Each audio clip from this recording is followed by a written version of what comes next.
A happy place full of color and music, absolutely perfect for an amazing vacation. Welcome back to the Western Caribbean.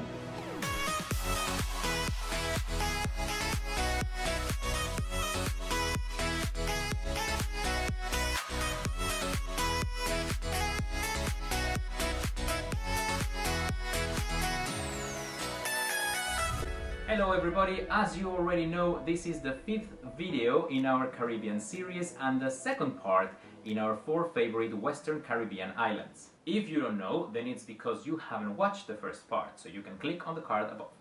And now, without wasting any more time, let's just dig into it. Cartagena, Colombia. Cartagena is, in our opinion, one of the most beautiful and stunning ports that you can visit in the Caribbean. And I know what you must be thinking. But yes, it is completely safe. Actually, Cartagena is one of the safest cities in the entire country of Colombia. It is divided in two.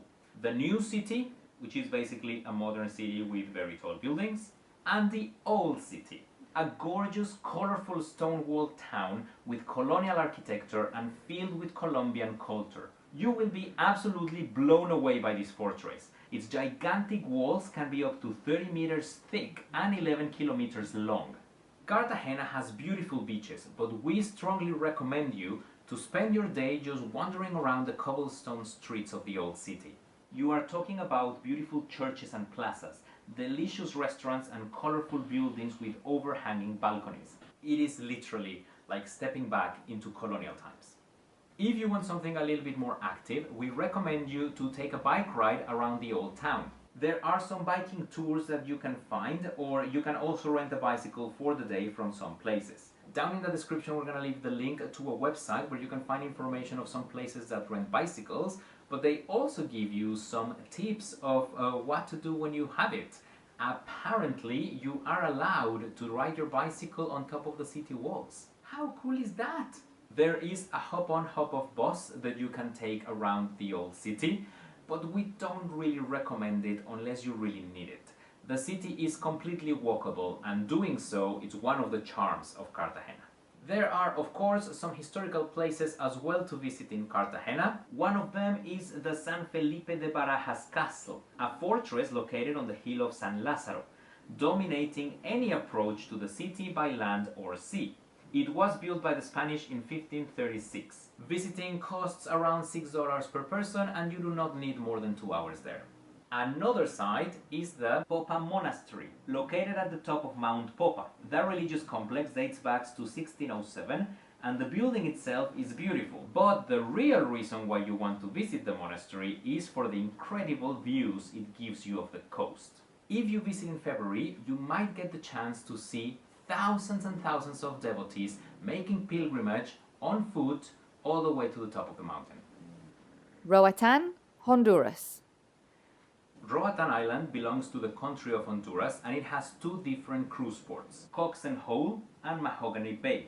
We have never been to the first one, but we have been to Mahogany Bay, and right outside the port you have Mahogany Beach, which you can reach by using their very fun and short magic flying cable beach chair.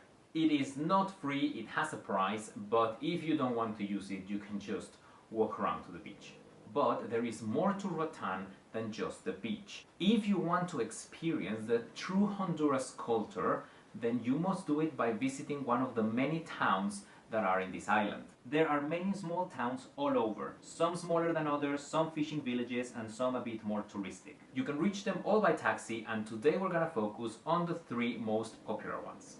The first one is going to be Punta Gorda, home to Roatán's Garifuna people. It is the oldest settlement in Roatán and it is rich in its heritage. You will see the Garifuna culture preserved everywhere. Young children are still taught to speak Garifuna in school and they are required to wear their traditional attires once a week. Now, your visit to this town would not be complete if you don't try their super famous dish called machuca, a coconut-based seafood soup with mashed plantain and a squeeze of lime. It is a dish with mixed roots in the African and the Caribbean cultures, but remember that you will need to have some time to eat here because it takes time to prepare. The second town is called Oak Ridge. Oak Ridge is located on Roatán's southeast end, And true to its fishing heritage, locals get around strictly on boat rides. The town has several waterways that navigate through it. It is a very beautiful town because locals paint their homes in vibrant colors. These homes sit right on the waterfront, so they look stunning. Oak Ridge is a fishing village like you will probably never see again. And last, we have the village of West End. Roatan's West End village is one of a kind. This is, hands down, the one-stop-fits-all destination. West End offers the most diversity in shopping, eateries, scuba, accommodations, and a social scene both during the day and during the night. Half Moon Bay, which is right there, it's home to Eyesore, a repurposed sailboat which is rigged with several rope swings. And the best part of all, Eyesore is free to use, or at least it was a few years ago. West End is a little funky beach community and the diving and entertainment center of the whole island of Roatán. Half Moon Bay is the largest beach on Roatán, and it also offers beautiful sunset views. Now, if you are in West End and you have some time, make sure that you take a $3 water taxi and visit the beach of West Bay. Remember that Honduras is very famous for its leather items, which are very good quality and also way cheaper than abroad. Also, they're silver, so get your shopping attitude ready. And these were our 4 favorite islands of the Western Caribbean. If you are planning to visit only one of the Western Caribbean islands during your holiday and stay there, we really recommend you to consider Jamaica as one of your options. It has beautiful beaches, but also some interesting things to do, like the Martha Bry River, Dunn's River Waterfalls, and the Bob Marley Museum. It also has amazing and beautiful resorts, and, more important, it is not massively expensive.